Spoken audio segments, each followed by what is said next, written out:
Bonjour auditeurs et auditrices, téléspectateurs et téléspectatrices de Radio-Télévision Nouriama Chariki Official en ce mercredi du 26 novembre 2025. Au micro, vous êtes avec Senama. Bienvenue. La prise de la zone de Kilungutwe et les opportunités qu'elle offre à la FCM 23. Les forces de la FCM 23 ont pris le contrôle de la zone appelée Kilungutwe dans le site Kivu en territoire de Mwenga. Des informations indiquent que la FCM 23 se trouve désormais à proximité de la chefferie de Mwenga. Les combattants de la FCM 23 ont pris Kilungutwe en provenance de Walungu. Certains habitants affirment que cette localité se situe à la limite entre la zone de Walungu et celle de Mwenga. Cependant, d'autres sources rapportent que durant la nuit dernière, la FCM 23 serait entrée dans la ville de Mwenga, même si un habitant de la place affirme avoir vu les forces armées congolaises FARDC et leurs alliés repousser cette avancée. Dans leur position, les FARDC auraient abandonné de nombreux équipements militaires, notamment des armes lourdes à longue portée. Ruhanduka Sadok, souvent appelé Mwami, qui a exercé son autorité dans cette région, a déclaré aux médias Umuseke que la prise de la chefferie de Mwenga représente une opportunité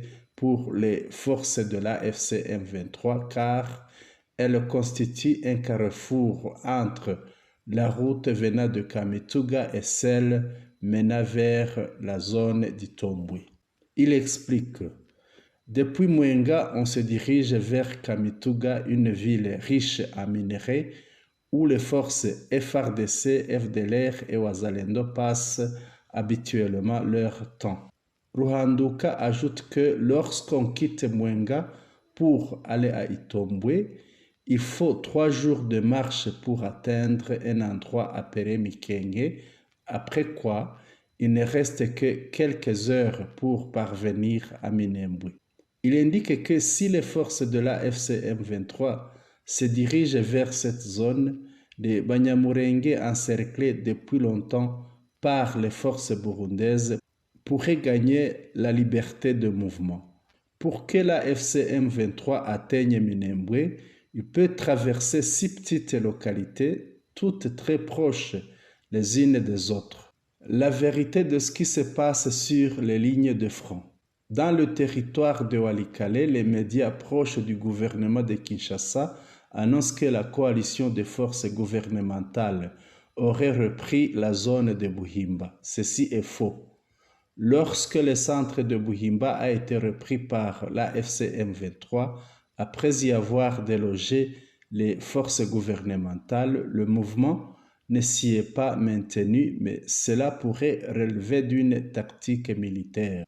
En effet, la FCM 23 s'est retirée vers la colline de Kironko, tandis que les FARDC et les Wazalendo sont montés sur la colline de Muhunda, laissant ainsi le centre de Buhimba au milieu sans qu'aucun cas ne le contrôle.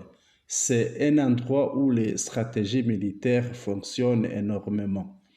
À tout moment, l'un peut surprendre l'autre et ouvrir le feu. Ailleurs, la situation est très tendue dans le territoire de Mwenga où les FARDC, les Wazalendo, les FDLR et les FDNB ont été défaits dans la zone de Kilungutwe. Même à Kasika et à Chidassa, ils ont fui en pillant les biens des civils, boutiques, dépôts divers, motos, pharmacies et entre autres, avant de s'enfuir en direction du centre de Mwenga et de Kamituga. Au cours de ces affrontements à Mwenga, le nombre de morts du côté de la coalition des forces gouvernementales continue d'augmenter. En plus de ce déjà annoncé, il est également rapporté que le colonel Dieudonné Kirango des FARDC aurait perdu la vie à Kilungutwe. Il aurait été tué le dimanche 23 novembre 2025, tombant au front dans les combats opposant les FRDC et leurs alliés aux combattants de l'AFC M23. Après leur défaite, la coalition s'est repliée et les FRDC se sont retournés contre les forces burundaises, les accusant de les avoir abandonnés au combat, affirmant que c'est pour cette raison qu'elles ont perdu de nouvelles positions dans le territoire de Mwenga. Des images ont montré des soldats burundais forçant un militaire FRDC à s'allonger par terre, le roi de coups et lui confisqua son arme. Plus tard dans la nuit, des tirs nourris ont été entendus dans la ville de Kamituga, où FRDC et FDNB se sont affrontés. Au moment où nous entrions en studio à Radio-Télévision Nouria Mashariki Official, un soldat burundais avait déjà été tué. Dans le sud Kivu, les habitants disent être fatigués des mauvais comportements de cette coalition des forces gouvernementales qui les fait passer des nuits blanches sous des tirs, les violences, voire les pillages. Écoutons les témoignages.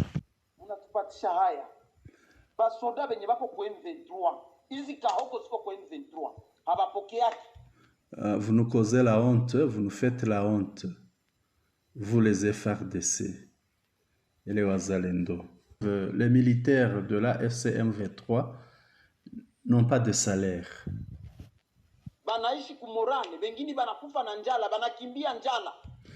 Ils vivent de morale.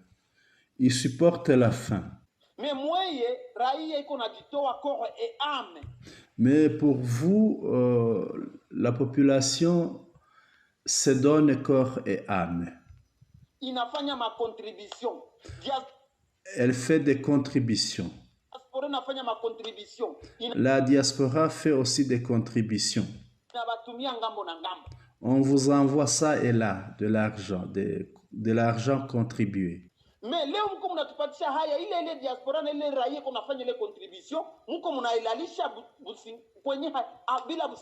Aujourd'hui, vous nous faites la honte. Cette même population, cette même diaspora qui contribue pour vous envoyer l'argent, vous leur faites passer la nuit blanche sous des coups de balles, d'insécurité, des vols, des tueries.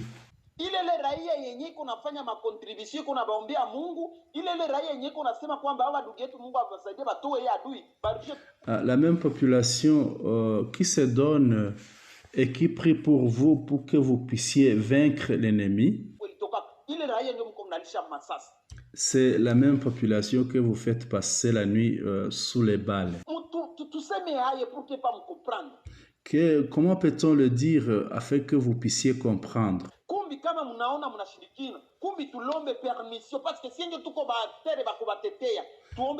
Ce sont nous autres qui sommes des acteurs qui plaident pour vous, alors il faut que nous demandions alors la permission que l'on vous envoie, l'on vous expédie au centre de formation.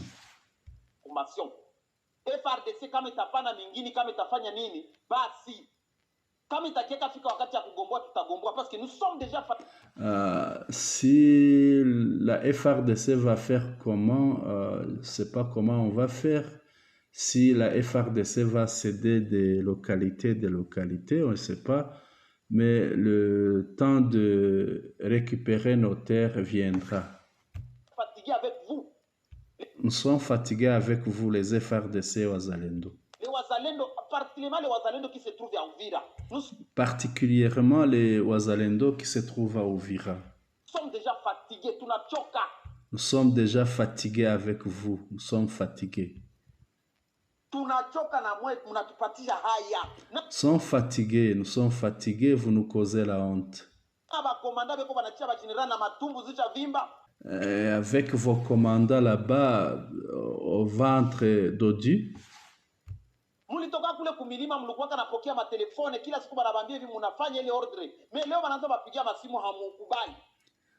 Vous êtes descendu de hautes altitudes, là, dans des hauts plateaux et moyens plateaux. Vous êtes venu ici à Uvira.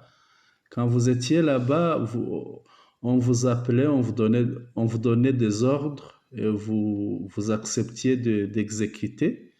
Mais arrivé ici à Uvira, vous avez fermé les oreilles. Kumbi munatakiwa kwenda mcentre de formation parce que munaona munatupatisha haya. Hakuna Vous méritez être expédié au centre de formation parce que vous nous causez la honte. mko mnafanya. Vomi tuache bale benye bako kumaligne de front batabakia bengine bote benye wako muvira babapeleke Ruberizi ku centre de formation. Vaut mieux laisser ceux-là qui sont aux lignes de front dans les hautes altitudes, tandis que vous autres qui êtes ici à Uvira, que l'on vous expédie à Rubirizi, au centre de formation.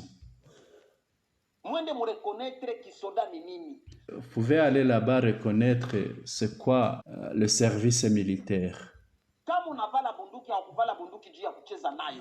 Si vous portez le fusil, c'est pas pour jouer avec. Même celui qui a fait vous n'avez pas porté de fusil pour seulement tirer aveuglément. Les box, karaté, hawezi kupiga ngumi akiona mtu mwenye iko napigana naye kabila. Hakuyakuwa kitu kitamfanya apigana na yule mtu. Et même celui qui a appris la boxe, le karaté, il ne peut pas se permettre de frapper, de taper sur quelqu'un avant qu'il ne trouve le motif de le faire.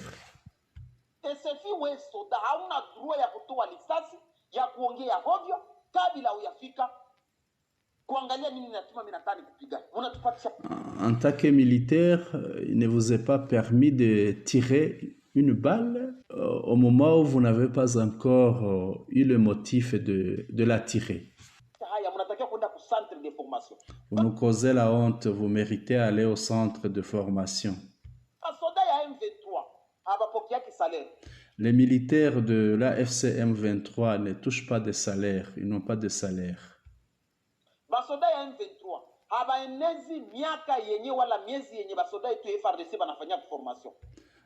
Les militaires de la FCM 23 ne font jamais le même temps, la même durée à la formation que vous autres les FRDC.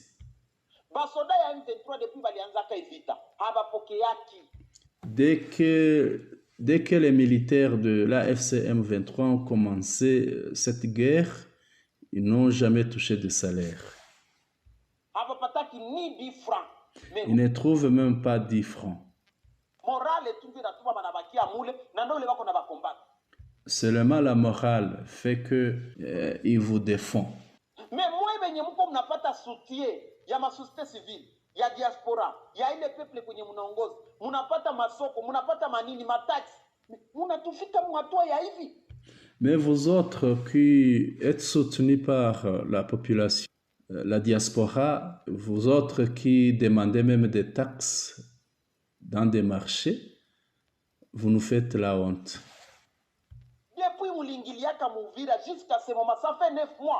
Depuis que vous êtes entré dans Uvira, ça fait déjà 9 mois. La population pleure, la population crie. Il y en a nombreux qui ont déjà fui l'insécurité, les coups de balles de chaque jour, de chaque nuit. Comment est-ce qu'un militaire peut se promener, peut se rendre d'un endroit à un autre sans permission?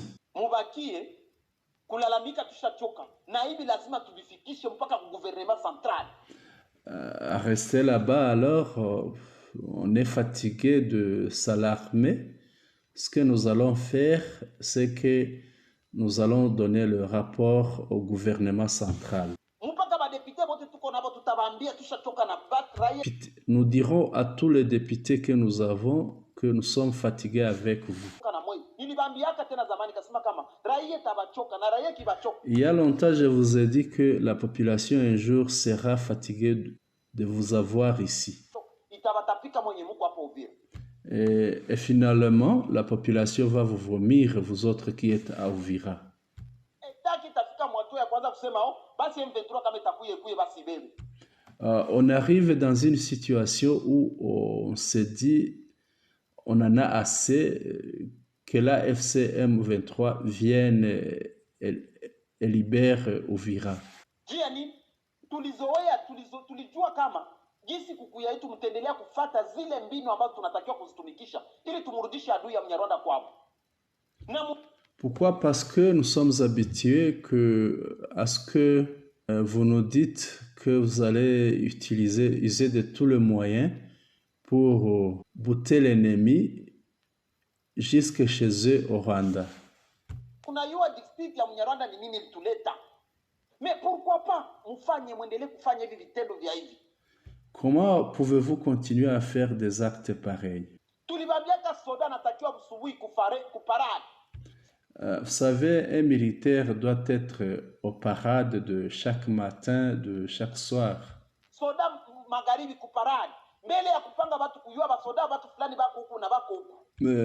Ça aide à savoir où sont les militaires. On se rend compte de la discipline militaire. Vous échouez à faire ça. Comme cela, vous vous dites que vous allez affronter l'ennemi.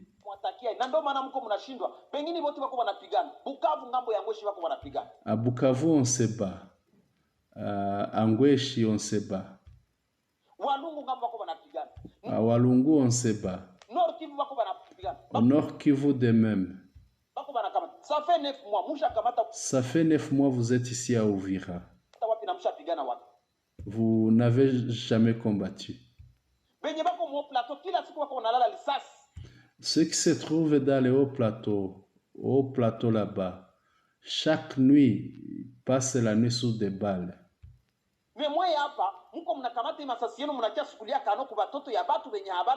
Tandis que vous autres, si vous tirez vos balles sur les enfants d'autrui, vous tirez sur des enfants d'autrui, vous tirez sur des enfants de la population qui vous soutient. Sont fatigués. La population en a assez avec vous.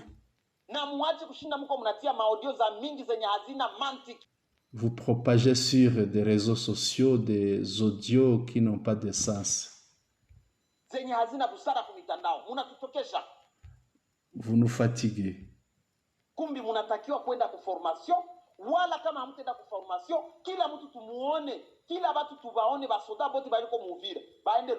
Nous voulons que vous partiez pour la formation. Si pas cela, alors que l'on vous achemine à Rubarika, à la ligne de front.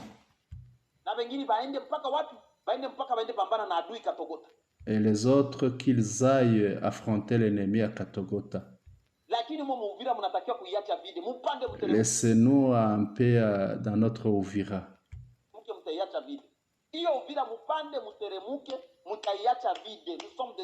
Que vous descendiez, que vous montiez, vous allez laisser Uvira et vous partirez. Nous sommes fatigués de façon que nous ne pouvons plus continuer dans cette bêtise. La population va se prendre en charge. Voilà, c'était un témoignage. Écoutons un autre de plus. Ce sont vos militaires des FRDC qui fuient le front. Ils sont venus en fouillant et puis ils ont pillé la cité.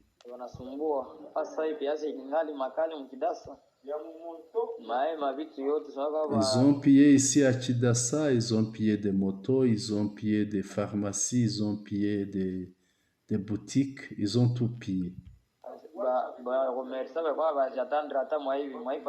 Et même les commerçants ne s'attendaient pas à cela. Ils ont été surpris.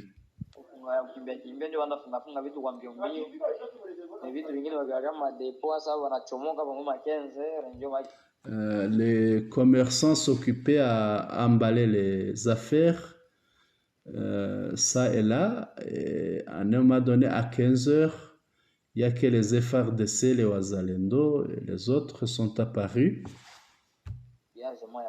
Ils ont pillé en tout cas. Ils ont tout emporté. Et puis les coups de balles ne finissent pas. On manque même de chemin pour fuir.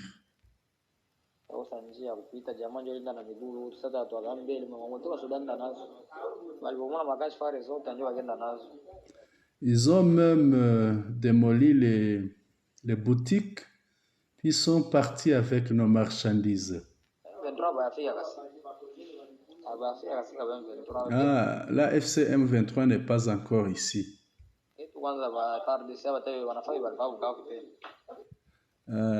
Les FARDC veulent faire ce qu'ils ont fait à Bukavu. Voilà, c'était le témoignage. On continue avec le bulletin d'information. On est à Lubero. Lubero, le personnel de l'hôpital général de référence entame une grève totale sans limite de durée. Le personnel médical et administratif de l'hôpital général de référence HGR de Lubero a lancé dès ce lundi 24 novembre 2025 une grève totale et sans limite de durée. Les agents subordonnent la reprise des activités au départ immédiat du médecin directeur et de l'administrateur gestionnaire de l'hôpital. D'après Kakule Viambwera Augustin, directeur du nursing, ces deux responsables refusent depuis des mois d'exécuter leurs ordres de mutation, pourtant effectifs depuis le 20 janvier. Il leur reproche également une gestion calamiteuse de détournement de fonds et une attitude d'intimidation envers le personnel, notamment durant les visites dans les salles d'hospitalisation. Le personnel exige l'intervention des autorités et l'installation d'une direction crédible et respectueuse. Il explique, je cite, « Si nous avons décidé d'entrer en grève, c'est parce que ces deux responsables, mutés depuis le 20 janvier, continuent de bloquer la situation en refusant de rejoindre leur nouveau poste. Nous avons obtenu des preuves au service de comptabilité montrant qu'une somme importante a été détournée. C'est d'ailleurs pour cette raison que le chef avait jugé nécessaire de les muter.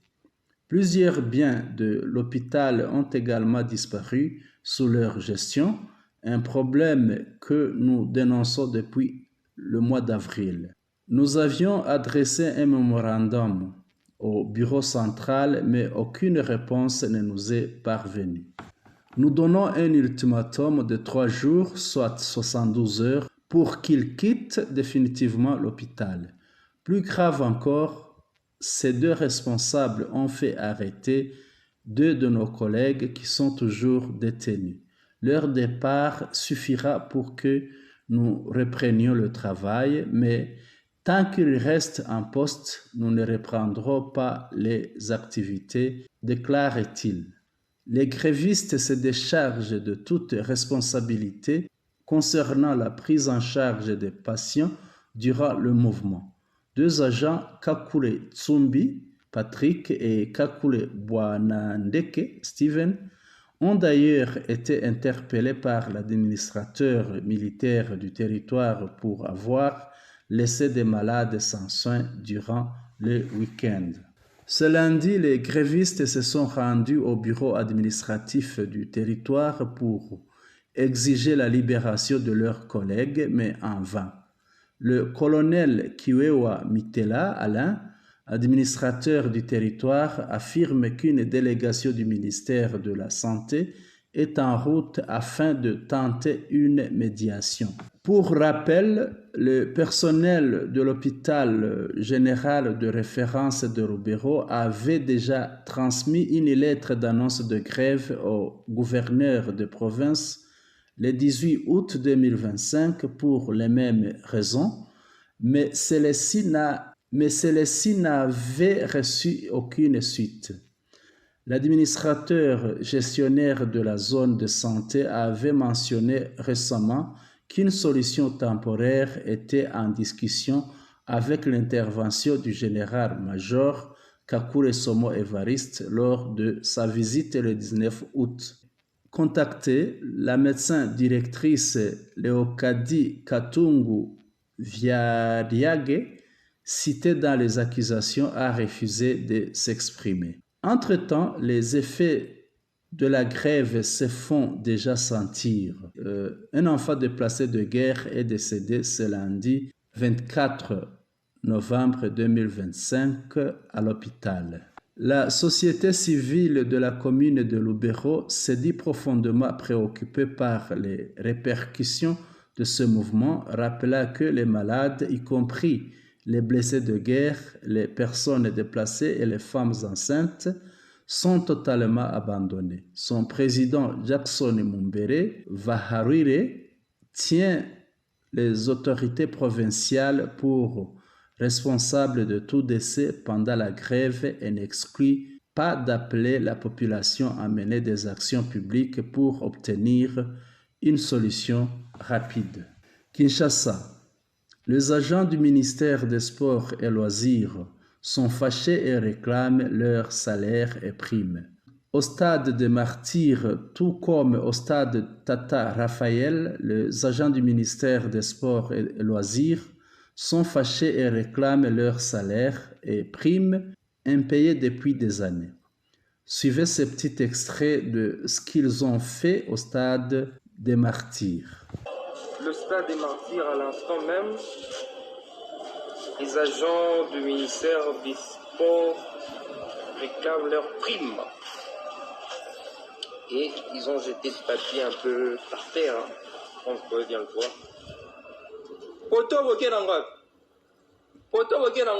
Où partez-vous avec ces poteaux du terrain de foot? Ils répondent que c'est acquis des droits. On les voit, ils ont arraché un poteau du terrain de foot. Il affirme que Tshisekedi a abîmé le pays. Ce monsieur est en grève.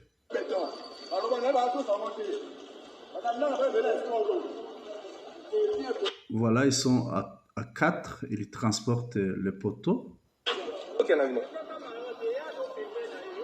Ça sont ceux qu'ils ont enlevés à l'intérieur du stade, voilà. Au stade des Martyrs, les agents du ministère des Sports ont enlevé les poteaux en colère. Ils réclament leur salaire et primes impayés.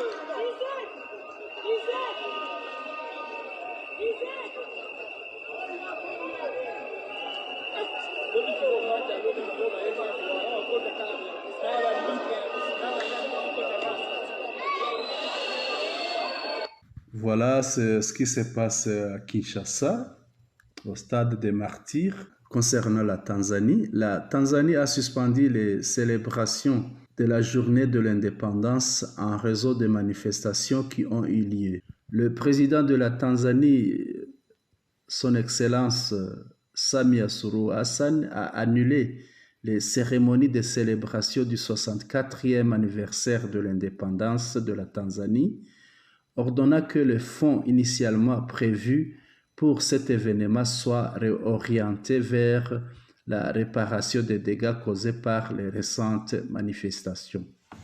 Du 29 septembre au 4 octobre, la Tanzanie a connu des manifestations principalement motivées par le mécontentement suscité par l'interdiction faite à l'opposition de présenter des candidats à l'élection présidentielle.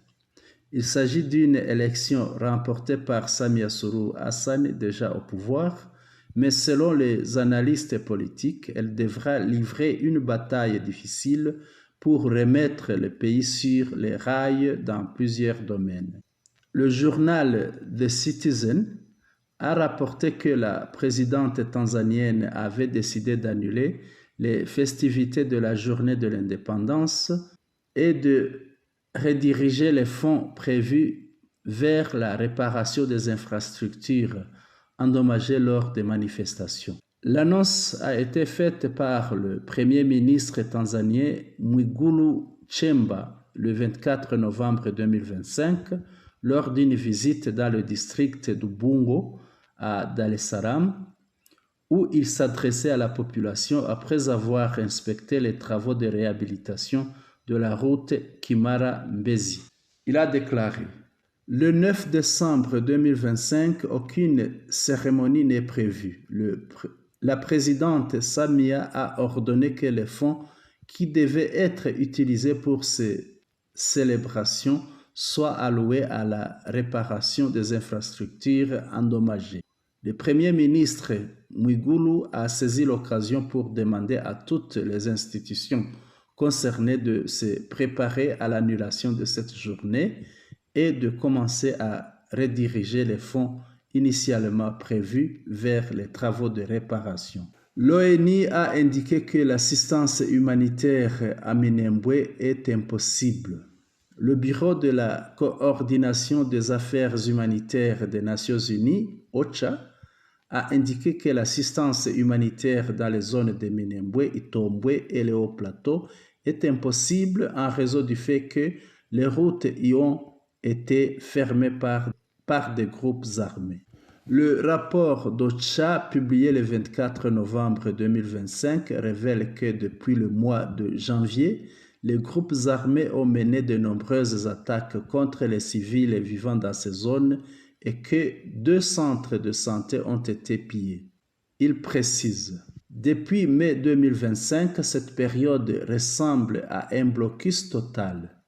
Les principaux axes routiers dont Fizi, Rusuku, Point Zéro, Mikenge, Minembwe ont été bloqués par les groupes armés présents dans la région. Des mesures ont été mises en place pour empêcher l'accès aux commerçants et aux organisations humanitaires. Cela a poussé de nombreuses familles à fuir. Fin de citation. Le rapport explique qu'en juin 2025, des véhicules transportant des médicaments vers Minembwe et Itombwe ont été bloqués pendant près de 2 mois alors qu'ils étaient arrivés dans la zone de Murima, située à 45 km au nord du centre de Fizi. L'organisation a indiqué qu'en août 2025, les forces présentes à Point Zéro ont informé les humanitaires qu'ils n'étaient pas autorisés à accéder à certaines zones dont Minembwe. Elle note: la fermeture de routes et l'interdiction d'accès aux humanitaires ont de graves conséquences pour les civils.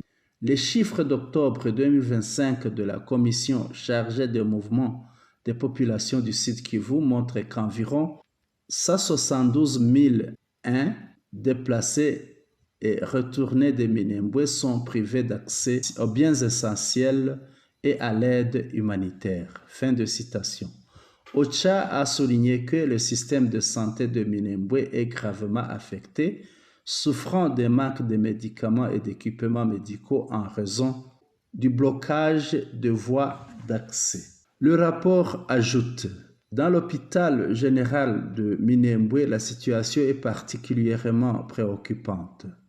Entre juillet et septembre 2025, parmi les décès enregistrés, plus de 60%, 25 sur 40 donc, étaient des enfants. Le taux de mortalité lié à la malnutrition sévère a atteint 26% avec 16 enfants décédés sur 55 admis, selon les données fournies par les responsables de l'hôpital. Fin de citation. L'organisation a également indiqué que le blocage des routes menant à Minembwe a entraîné une flambée des prix des produits de première nécessité. Le kilogramme de riz, qui coûtait 5 000 francs congolais en janvier, est passé à 30 000 francs en octobre.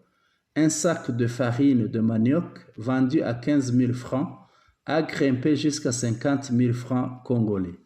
OCHA a demandé aux groupes armés ayant fermé les routes de cesser les attaques et les intimidations contre les civils, de leur permettre de circuler librement, d'ouvrir les voies pour les véhicules transportant des médicaments et du matériel médical et de laisser les organisations humanitaires accéder aux populations ayant un besoin urgent d'aide.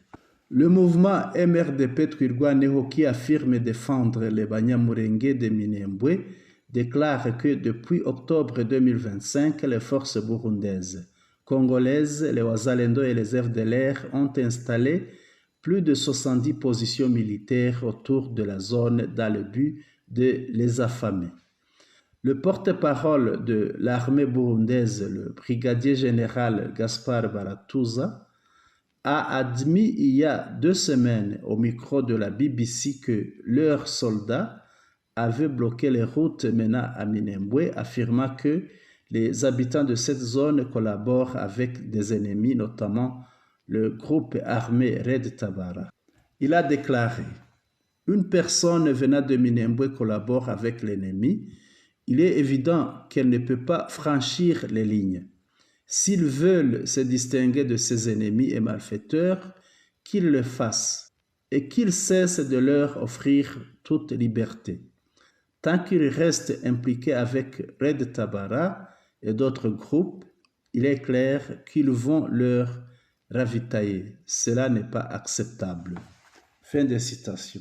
Le MRDP Twirwaneho a répliqué que le propos du brigadier général Gaspard Baratuza ne sont pas fondés, affirmant que les groupes armés opposés au gouvernement burundais tels que Red Tabara et FNL n'opèrent pas à Minembwe puisque les Banyamulenge les combattent en raison de leur collaboration avec les Maïmaï, ce qui les pousse à se cacher dans les forêts. Auditeurs et auditrices, téléspectateurs et téléspectatrices de Radio-Télévision Nouria Mashariki Official, c'est ici que prend fin notre bulletin d'information.